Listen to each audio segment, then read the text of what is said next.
ملي كنمشي لكازا كنسمع ديك السير انا بيدي كنبغي نجري. Nous on les connaît. Ok, Homa ils nous connaissent pas. Ils vont nous connaître. Ils vont voir qui on est. Yes.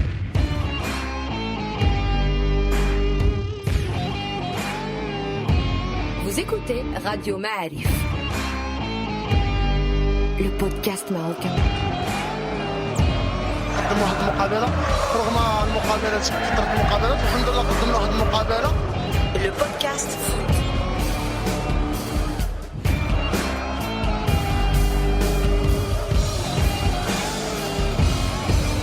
Libre sur le web. Alors, on avait prévu un podcast trépidant cette fin de semaine internationale. On a eu d'abord un Malawi-Maroc triste, sous la pluie, 0-0, et sans aucun enseignement particulier, si ce n'est que El-Lioui est fort sur coup franc. Et puis, on va pas beaucoup en parler de ce Malawi-Maroc, puisque c'est une équipe qui est vouée à disparaître après ce match. Après ça allait pas beaucoup mieux, puisqu'on a eu une élimination sans gloire des U23, de la CAN et des JO. Yallah, une autre équipe qui est vouée à disparaître, donc on va pas en parler trop. Et puis cette fête qu'on avait prévue, on devait recevoir l'Argentine de Messi dans un match de gala qui devait donner de l'éclat international à notre sélection. Et ben ça a été très pénible, cette fois pas sous la pluie mais dans le vent, et ça a été horrible. Alors on voulait en parler longtemps, mais en fait risque d'être un podcast qui va durer 10 minutes, mais on va se débrouiller pour qu'elle soit plus sympa que ce match. Pour cette punition ont été convoqués notre consultant spécialiste en match pénible et en équipe d'Argentine, Abdallah Baqil. Marhaba bik. Merci. Et notre consultant en tout, Hatim, très heureux d'être ici après ce grand spectacle. Merci Reda, mais je pense que tu as tout résumé. C'est pas la peine qu'on développe encore plus. Ah si, on va développer vite, mais on va développer. Bon, premier enseignement, alors je pense que tout le monde est d'accord, c'est que la chemise blanche de Renard a disparu sous le vent et sous la pluie. Donc c'est la limite du look, quoi. On peut parler de ça un petit moment, non? Oui, elle a disparu avec le jeu, en fait. Bon, alors on va commencer sérieusement sur ce Maroc-Argentine, mais déjà très, très sérieusement. Pourquoi on a eu cette ambiance dégueulasse pendant ce match? Pourquoi ça a mal tourné aussi vite? Pourquoi pourquoi il y a cette pression sur l'arbitre, des contacts qui étaient sur le point de dégénérer, des joueurs énervés? C'est quoi? D'où venait cette étonnante pression dans un match qui était prévu pour être un match amical, un match de gala? Éclairez-moi les amis, j'ai pas su. Est-ce que c'est la gifle de Blenda qui a déclenché tout ou c'est venu d'ailleurs? On va essayer de trouver des arguments pour développer un petit peu le sujet. Pourquoi ils étaient énervés? Moi je pense aussi c'est le vent parce que non, c'est pas Blom, on voyait que sur pas mal d'actions, on savait pas où le ballon va se positionner.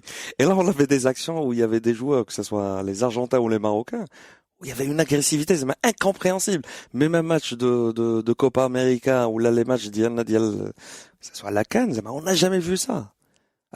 Oui, Blenda, on le connaît tous, mais j'ai vu des joueurs, des Boussofa, des Hakimi, des Benratia ou même Ahmedi, je l'ai jamais vu comme ça. Agressif, mais Boutayeb aussi, une agressivité pas possible. Et du côté argentin, c'était pareil. Ça tapait dans tous les sens. Ah oui, du côté argentin, en fait, ça peut s'expliquer par le fait que c'est une équipe qui est sous pression, qui a énormément de pression en ce moment. C'est-à-dire, Scaloni vient d'arriver, il y a déjà des sondages sur Twitter en cas de mauvais résultats contre le Maroc, est-ce qu'il doit partir? Enfin bon, ça va très mal en Argentine. Ils sont pas, oui, ils auraient du mal à nous donner des leçons. On est vraiment sur une espèce de trend en fait des deux équipes nationales où globalement on a senti la pression des Argentins au moment où ils marquent. Ils sont soulagés. Ils sont soulagés. En finale de oui, parce qu'il leur manque une victoire. C'est quelque chose quand même qui commence à sérieusement peser sur les esprits en Argentine, c'est le fait qu'ils n'arrivent pas à produire de jeu. Ah, c'est pas beau, hein. Non, mais dans l'histoire de l'équipe d'Argentine, parce que Abdallah c'est le spécialiste argentine. Cette équipe, à part Dybala, c'est quoi cette équipe? Ils jouent où ces joueurs-là? Il y a aucun jeu. Je parle pas seulement. Bon, on va. Non, mais nous, on a eu les joueurs qu'on reverra plus jamais, qu'on a envoyés au Malawi. Eux, les ont envoyés à Tanger. Mais au Venezuela, c'était pareil. Non, mais là, nous avons été le Malawi de l'Argentine. Le Malawi de l'Argentine. Non, je pense pas. Je comprends que l'Argentine soit sous pression pour des raisons de résultats et de frustration. Il y a un Copa América qui vient. Ils ont le plus grand joueur de la planète. Enfin bon, on va pas faire un débat là-dessus, mais en tout cas, quelqu'un qui doit leur faire gagner des titres et ça ne marche pas, qui cale en finale, mais là, il cale même plus en finale. On a l'impression que tous leurs matchs sont poussifs, quoi. C'est affreux. Résultat d'une gestion désastreuse depuis des années et de la fédération et le fait. Je vais pas revenir sur l'éternel débat concernant l'exceptionnel joueur qu'est Messi et sa capacité aussi en même temps à poser quand même de gros problèmes en matière de pas là aujourd'hui Messi à ses entraîneurs ou dans des choix sur lesquels il influe. Tu veux dire qu'il pèse sur la constitution de l'équipe. Pèse sur la constitution de l'équipe. Tu penses que de Barcelone et puis c'est toujours pareil. Quand on dépend d'un magnifique joueur, c'est les jours de forme ça marche et puis quand ça va pas on sait plus jouer. D'accord. Il y a pas de plan B. Alors et sur la nervosité, est-ce que vous diriez que Belhanda a déclenché les hostilités ou ça aurait pu partir n'importe quand? Comme dirait Rambo, First Blood. Non, ça pouvait partir. Versé le premier ça sang. pouvait partir à n'importe quel moment parce que si on voit l'action de Belhanda, même le tacle du joueur argentin, c'était très très dur pour un match amical. Après, si on veut voir, il s'est quand même dévoué pour assumer son rôle. Non, après, si on veut voir le côté positif, c'est aide-nous à voir le côté. Le côté positif, c'est le côté positif, c'est que l'équipe nationale a joué à 11 alors qu'elle devait jouer à 7 minutes. Même les Argentins. Ouais, c'est Belhanda qui il aurait pu avoir quand même 4 ou 5 cartons des deux côtés rouges. Oui, facilement. Je pense qu'on pouvait battre même le record de nombre de cartons dans un match amical. Oui, mais je vais pas vous apprendre dans un match amical. La position de l'arbitre influe sur le reste du match. C'est-à-dire en fonction de sa réaction dès les premiers mauvais gestes, il va y avoir une influence. C'est-à-dire, il est évident que derrière, on prend un Argentin. Enfin, je veux pas défendre les Argentins. Ils ont été lamentables. Je pense que tout le monde a été lamentable dans ce match. Aussi de mauvaise foi. Ils vraiment de mauvaise foi. Ils ont l'habitude. En même temps, on n'est pas en train de parler de la mentalité la plus fair-play du monde quand on parle de l'Argentine. Mais l'arbitre donne le ton. C'est-à-dire qu'à un moment donné. Ouais. S'il réagit pas fermement, il est clair que ça veut dire tout est permis et puis hop là et on part un peu dans. Il y a une sacro-sainte, il y a une loi non écrite qui dit que dans les matchs amicaux on va pas mettre de rouge parce que c'est débile, ça déséquilibre une équipe alors que les entraîneurs essayent de faire des tests, ça correspond pas à l'esprit. Mais je pense qu'aujourd'hui on aurait pu quand même sortir quelques rouges, mais ça nous aurait sauvé le spectacle à 10 contre 10 ou à 9 contre 9. Non, mais en fait, le spectacle, c'était pas seulement l'agressivité. Il faut dire aussi que le vent aussi n'a pas aidé.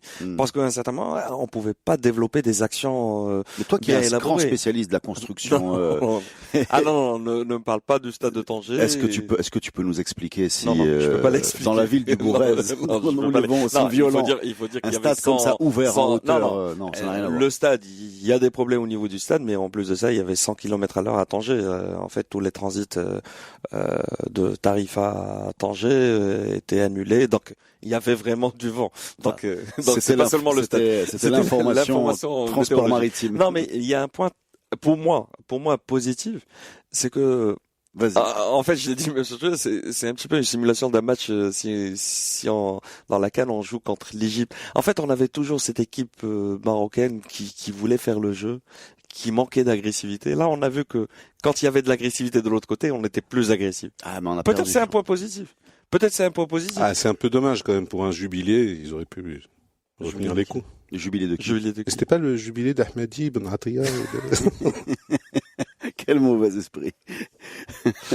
Mais non, ils sont éternels. Boussofa est éternel. Comment vous avez trouvé non, tu vas pas parler d'un joueur. Non, aujourd'hui, Non, si on peut quand même parler de Bouffel. On peut parler de Bouffel. Non, c'est pas Bouffel. Moi, j'ai envie de parler de Bouffel. Mon coup de cœur. C'est mon podcast. Ah, d'accord. mais avant, mon coup de cœur, c'est Mzraoui. C'est vrai. Ouais. C'est vrai. Il a été sérieux. Et il a été sérieux. fait ce Non, qu'il a on peut pu. pas dire qu'il a fait un bon match parce sérieux. que c'est pas possible de faire un beau match. Mais il était vraiment sérieux. Et Moi, là, j'ai je un commence. problème. Et là, je commence. moi, je vais je te pense que après le départ de comment il s'appelle, l'arrière droit, Derar. Derar, c'est vrai, bon, il y avait la possibilité de mettre Hakimi, mais Hakimi avec sa position avec le Borussia qui commence à jouer comme arrière gauche, il s'est placé à l'équipe nationale comme arrière gauche, et on commence à avoir un arrière droit qui est aussi à tendance offensive, mais Très défensivement aussi solide. Donc, on commence à avoir défensivement solide.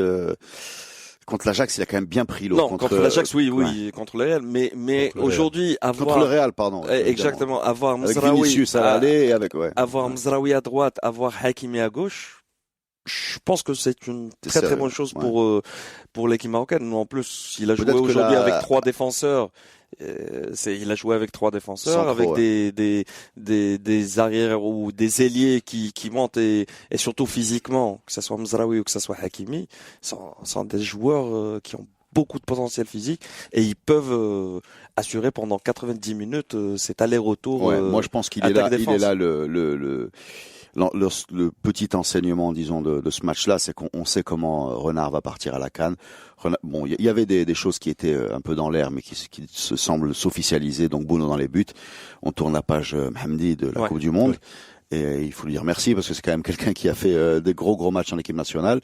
On a deux latéraux très offensifs qui, pour sécuriser le système, sont, disons, couverts par trois centraux. Qui peuvent être Seyss, Benatia et Dacosta. Benatia et Dacosta. Même si je suis pas certain que c'est une bonne option, mais enfin bon. Mais après, non, moi je pense en discuter. Je pense que c'est ce qu'il va faire. Je suis pas vraiment dans une logique de dire est-ce que c'est bien ou pas bien, mais je pense qu'il nous a dit un peu ce qu'il va faire. Il va repartir avec Bossofa, qui est revenu physiquement à un bon niveau. Il va repartir avec Ahmadi, et je pense que les places à chercher sont du côté de devant. Voilà, un peu. Est-ce que Alioui peut bouger un peu aujourd'hui, un peu Boutaïeb? Est-ce que Nsairi, qui était quelle est la place de Nsairi là-dedans? Voilà, on a ces trois joueurs là, et il y avait le cas Bouffel qui pour moi était allait être regardé avec une loupe aujourd'hui. Bon, moi je pense que sur un terrain aussi compliqué, on peut pas le juger en même temps. Franchement, il aurait beaucoup à gagner à simplifier son jeu. Je pense que Bouffel il est à l'image de sa saison avec Celta. Le Celta de Vigo, j'ai vu pas mal de matchs de Bouffel avec Celta Vigo, c'est la même chose. C'est le mec, il est pétri de talent, mais il se complique la vie, il cherche pas la passe facile, il cherche pas l'action facile, il veut tout faire. Il accélère jamais le jeu. C'est ça le problème de ce genre de joueur. C'est à un certain moment, soit tu vas mettre ta qualité technique, ton talent au service de l'équipe, soit tu vas te dire c'est moi qui va faire gagner l'équipe. Tu peux pas gagner, mec. Je pense à part Messi ou Cristiano et même ces deux-là, il y a personne qui peut faire gagner un match tout seul. Et Bouffel, il a ça dans sa tête. Disons que chaque prise de balle pour lui doit être décisive, quoi. C'est ça ce qui pose problème par rapport à un choix qui est très souvent individuel. Oui, il a. Mais ça, on le savait avant même sa première sélection. De toute façon, c'est le profil du joueur. Après, le seul constat qu'on puisse faire, c'est qu'il n'a pas beaucoup mûri dans l'intervalle et qui reste sur ce registre-là. Ça peut être très très embêtant. Vraiment, parce qu'il y a des fois ça passe, quand ça passe, oui, c'est magnifique, tout ça. Après, faire deux petits ponts au milieu de terrain, c'est pas. Ouais. Les petits ponts, toujours très utile, quoi. Je crois qu'Ahmadi en première mi-temps en a pris 3. Il en a pris quelques-uns. Ouais. Moi, en parlant d'Ahmadi, il y a un joueur, aujourd'hui il a joué que 10 minutes, mais contre Malawi il a joué tout le match, et je pense que ce joueur-là pendant la CAN, je sais pas est-ce que Ahmadi va jouer tous les matchs, c'est Ismail Nasser. Il a fait un très très bon match au Malawi. En Ligue 1, il fait des gros matchs. Et il a fait une bonne rentrée aujourd'hui. Exact. Bon, c'était que les derniers 10 minutes. Oui, mais bon. Ce joueur-là, je sais pas, est-ce que rassurant. d'ici le mois de juin, Ahmadi il sera au top, mais je dirais que peut-être il pourrait avoir sa place dans le 11 titulaire. Dans ce 11-là, on va dire le 11 type d'Hervé Renard. D'accord. Alors maintenant, on va parler d'un dernier point. C'est les coups de pied arrêtés. C'est très important. Alors, on a vu que aujourd'hui, Boussofans a fait un formidable comeback sur les corners. Alors avec le vent en plus, ça donnait. Non, mais c'est vrai. Non, mais sur la première mi-temps, sur les coups francs, il a fait des beaux centres. Moi, je vais te dire un truc. Ah bon? Pour moi. Ouais, sur la première mi-temps. Je pense que le vent aidait déjà beau dans le match. Non, en fait, le vent aidait un petit peu parce que ces centres en cloche, ils arrivaient pas au gardien parce que le vent les arrêtait un petit peu. Ah, et le vent lui a rendu service. Exactement, lui a rendu service.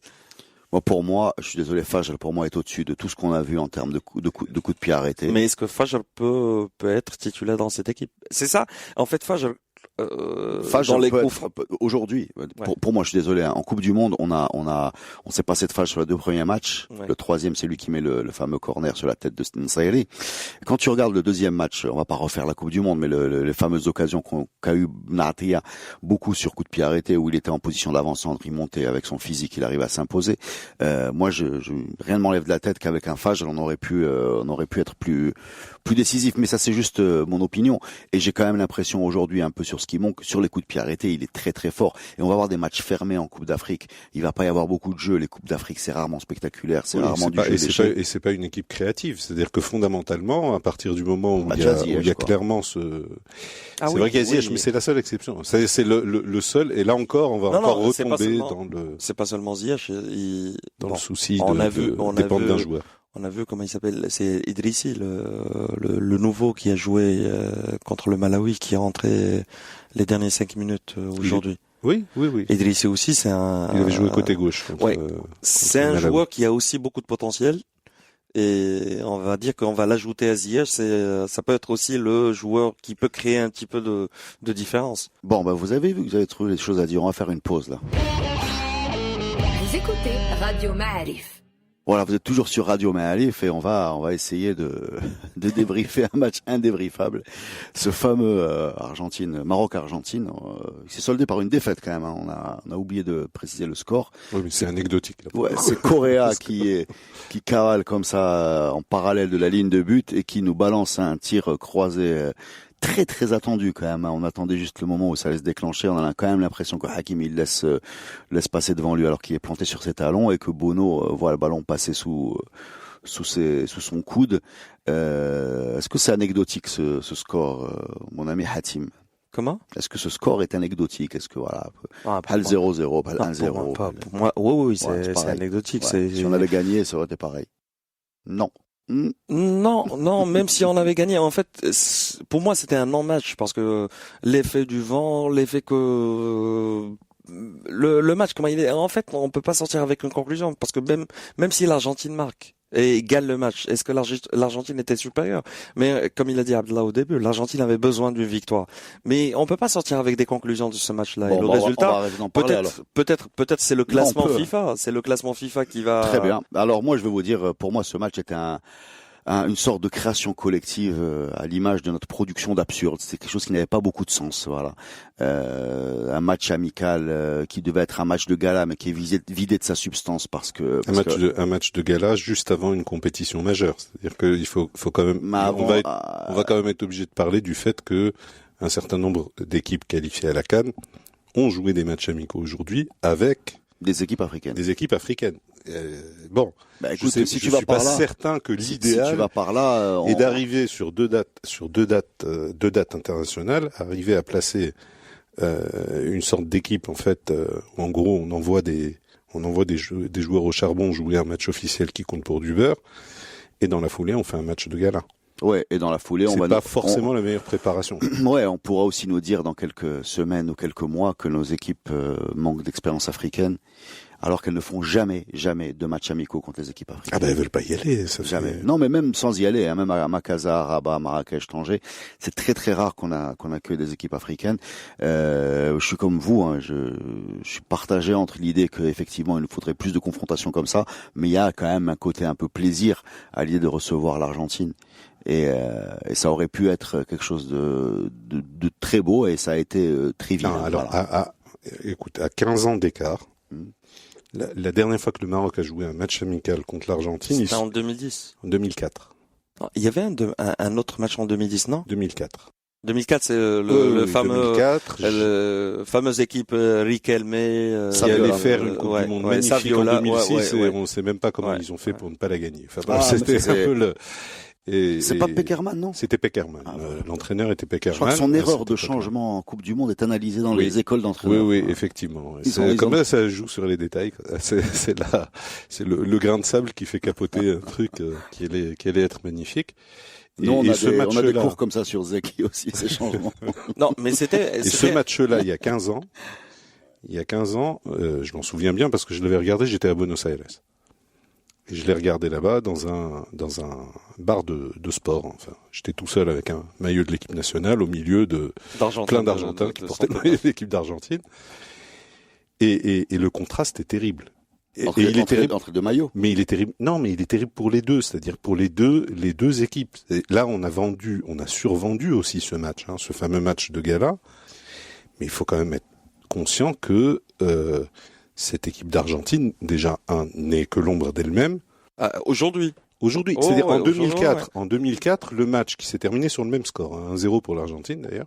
Et là, se jouait entre précisément cette équipe de Peckerman qui allait faire une Coupe du Monde magnifique en 2006 et une équipe du Maroc qui sortait d'une finale de Cannes et pratiquement jouait ce match dans la foulée. Et ça s'est joué à Casa.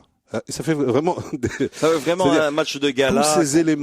Tous ces éléments-là mis bout à bout. Mais moi, ça me donne envie de te poser une question. À faire la balance entre les deux rencontres, c'est quand même terrible. Aujourd'hui, on est clairement complètement. Alors moi, ça me donne envie de te poser une autre question. Est-ce que les matchs amicaux, comme on dit entre nous, est-ce qu'ils ont encore leur place dans nos calendriers? Est-ce que ces dates FIFA, déjà, on les vit souvent comme des punitions? Voilà, on est à quelques semaines de quart de finale de Ligue des Champions qui, s'ils sont sur la lignée des huitièmes, vont être monumentaux. On est avant une CAN qui est très importante pour nous, enfin comme pour tous les pays africains. Ces matchs amicaux, est-ce qu'ils sont pas aujourd'hui naturellement dépourvus d'intérêt? Voilà. Est-ce que ça vous excite encore aujourd'hui ces matchs? Non, comme spectateur, je pense que c'est seulement pour les joueurs déjà. Non, pour les joueurs, c'est normal. Oui, parce que ça sert plus à rien. Moi. Non, ça sert un petit peu parce que c'est des matchs avant des compétitions officielles où il y a des joueurs qui cherchent à trouver une place ou à démontrer qu'ils peuvent avoir une place au moins dans la liste des 23. Et pour le supporter ou le spectateur, c'est aussi de voir est-ce qu'on peut compter sur cette équipe-là, parce que l'intérêt d'un match amical, on le comprend. Ouais. Mais nous, l'intérêt d'un spectateur, d'un téléspectateur, parce qu'on n'était pas au stade, qui est saturé de foot, voir un match déjà à part le vent, à part le et encore il y avait de l'intérêt, le fait qu'il soit mis sur la gueule pendant tout le match montre au moins il y avait de l'orgueil dans ce match. Mais voir un match comme ça, des matchs amicaux qui sont défigurés par trop de changements. Où il y a des joueurs qui ont peur de prendre des coups, d'autres qui ont peur de perdre. Enfin, je sais pas. Est-ce que vraiment ça Si tu te rappelles, moi la Ligue des Nations. Si tu te rappelles, on a parlé de ça. On a parlé quand on a fait une émission ici, c'est sur la Ligue des Nations. La Ligue des Nations, pour moi, c'est un produit qui a été fait pour éviter ça. Exactement. Finalement, c'est une bonne idée. On donne de l'intérêt à ces matchs amicaux. Même factice, il est toujours supérieur. Exactement. C'est qu'aujourd'hui, avec les changements, 3 changements. Non, seulement le fait de faire seulement 3 changements. Moi, je suis d'accord. Non, je suis plus ou moins d'accord sur la question des changements. Il faut pas oublier que sur un match amical, en règle générale, le nombre de changements, il y a une décision qui est prise entre les deux équipes. Avant. Maintenant, quand on se place en équipe nationale, et d'autant plus maintenant que le foot est mondialisé et globalement pratiquement dans toutes les équipes nationales les joueurs ne jouent pas nécessairement dans le même championnat ou quasiment pas. Ce sont des joueurs qui se connaissent pas, ils ont besoin de jouer ensemble. C'est-à-dire d'une manière ou d'une autre, on a besoin de tester. Mais est-ce qu'ils ont envie? Non, mais excuse-moi, mais qu'ils en aient envie ou pas, c'est pas le problème. C'est qu'à un moment, il va falloir qu'ils arrivent à créer des automatismes et qu'ils arrivent à se trouver. Ça peut pas se faire s'ils se voient d'une compétition à l'autre. Mais d'où la faiblesse des matchs internationaux.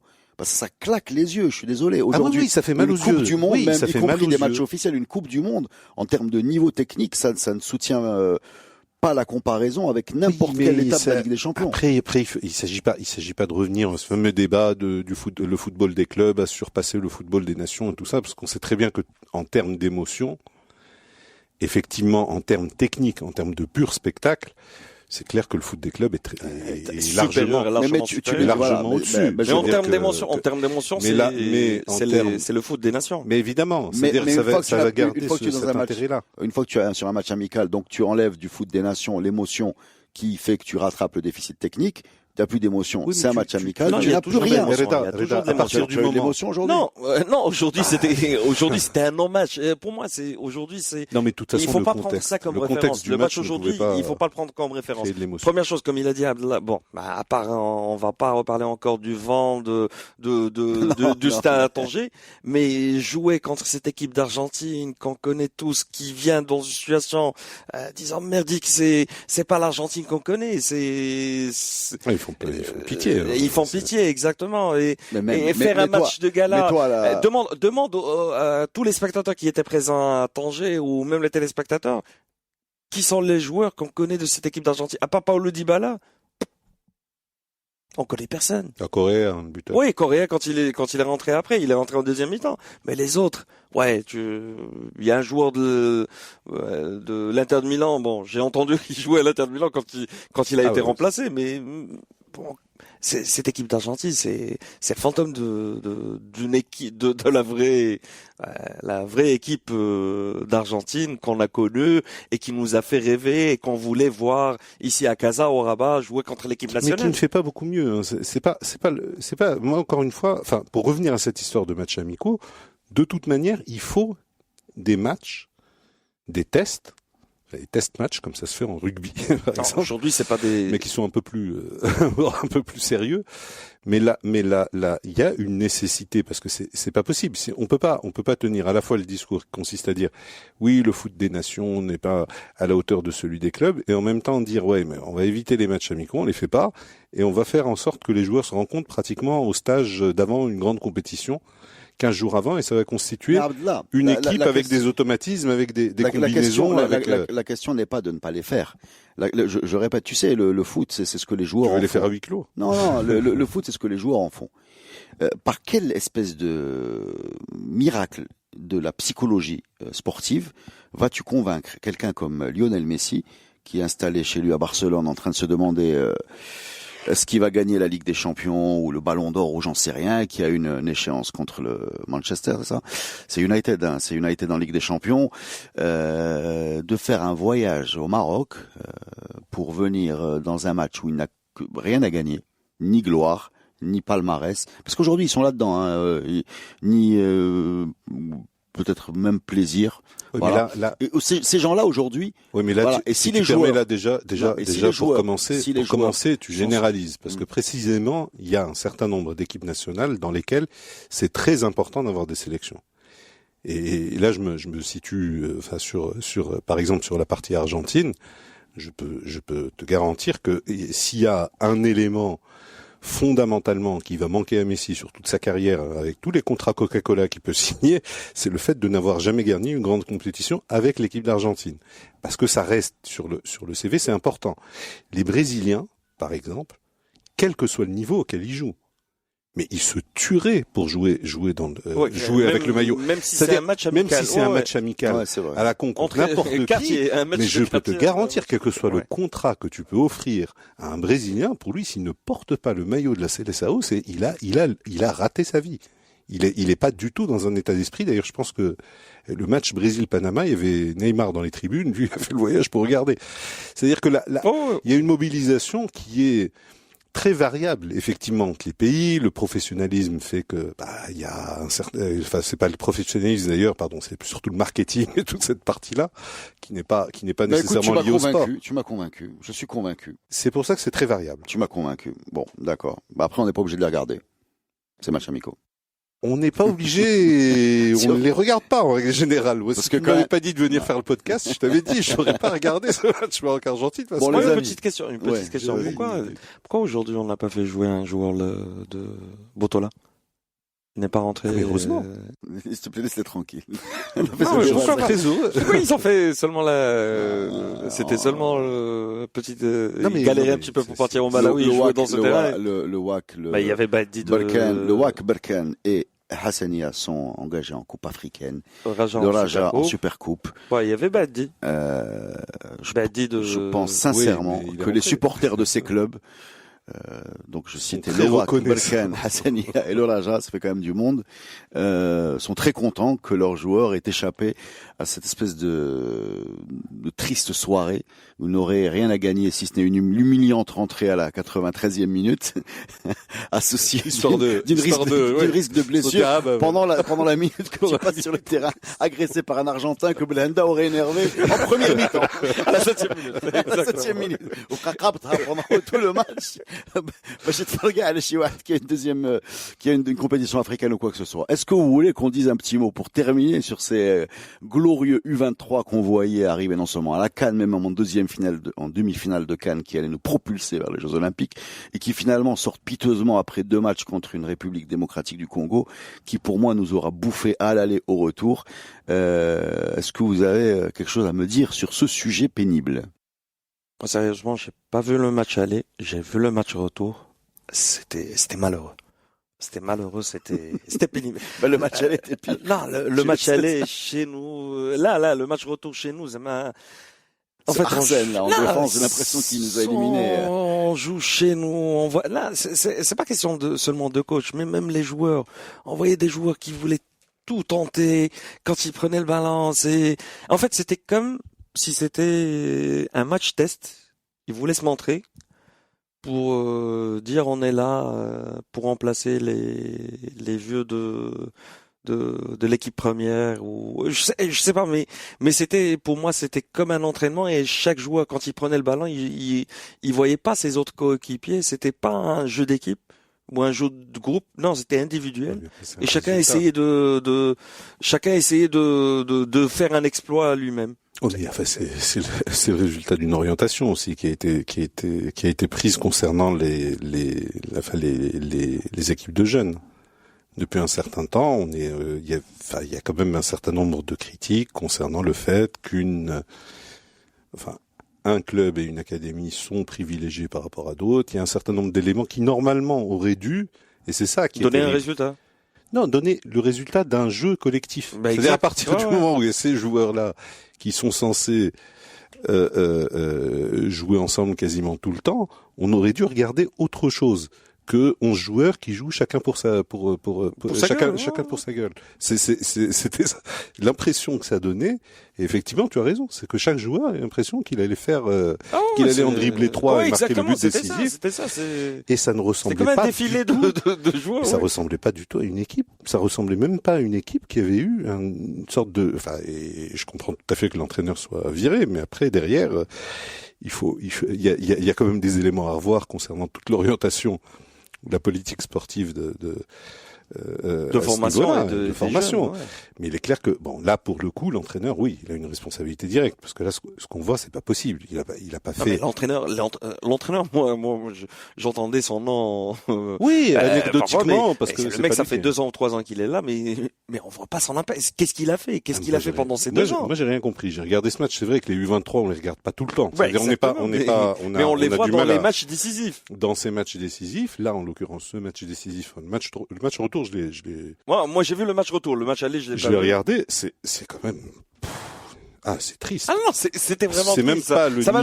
Ça m'a fait du mal. On n'est même pas au niveau individuel plus faible ou quoi que ce soit. Même si les Congolais étaient très forts, l'adversaire était bon. Non. Moi je vais pas dire qu'ils étaient bons. L'incapacité à faire quelque chose, à faire ne serait-ce que 3 passes, une combinaison, quelque chose qui... Je suis pas d'accord avec toi en disant que les Congolais étaient très bons. Si, non, ils sont bons. Non, ils étaient bons par rapport à ce qu'on avait en face. Non. Ils étaient bons par rapport à ce qu'on avait en face. C'est-à-dire, tu as une équipe Tu as une équipe. Et tu as une non-équipe. Et tu as une non-équipe. Exactement, c'est ça, mais c'est pas une équipe supérieure. Une équipe. Et les supérieurs de fait, parce que c'est une équipe. Ouais, exact, c'est ça. Les amis, on va arrêter de se faire du mal. Ah ouais. On me signale qu'on a C'est dépassé terrible. on a respecté Alors, le cahier des charges de sur 30 minutes. sur une plus jolie Ouais, semaine, ouais, s'il ouais. te On va plaît. faire de la Ligue des Champions très vite. On est là. On redisparaît plus. Merci, les amis. Ousmane Abzal. Si vous voulez, on pourra faire une petite compilation de tous les contrôles ratés, des passes en chandelle. Et par contre, une petite compilation de toutes les échauffourées. Ah, les claques, il y a de quoi faire une belle compilation Ouais, de claques, ouais, parce qu'il y a eu Moi, il y a eu quelques des actions gifles. où il y avait des tacles de partout, Voilà, où il y avait voilà. Boutayeb qui C'était rentrait. le Ah oui, premier le match match à 5, regroupement. Exactement. vous dites. Mais même côté argentin, où il y avait 5 joueurs qui venaient et qui taclaient. il manquait C'est pas que le tacle sur Bossofa. Il manquait. Il y a un joueur qui l'a taclé, c'est... il va, Non, mais je par pense que les derrière. Argentins, à un certain moment, ils ont pensé qu'ils jouaient en Amérique latine, parce que le rythme était tellement engagé et ils se sont mis je reviens là-dedans. sur ce que j'ai dit. Si tu donnes le ton Oui. au départ, et Ouais, ça ouais, c'est l'arbitre, c'est- ça ouais, c'est le rôle de l'arbitre, l'arbitre. c'est la- ouais. C'est lui le régulateur. Eh ben, il dans manquait tout ça. que, Si tu donnes le ton, putain, vous êtes reparti là sur le sujet du mixed martial foot. Voilà. Il manquait que la cage, l'octogone ou le ring et les gants. Eh ben, merci beaucoup. Et puis à la semaine prochaine ou à très bientôt. En tout cas, on revient vite avec un nouveau podcast et plus de football et moins de grognements.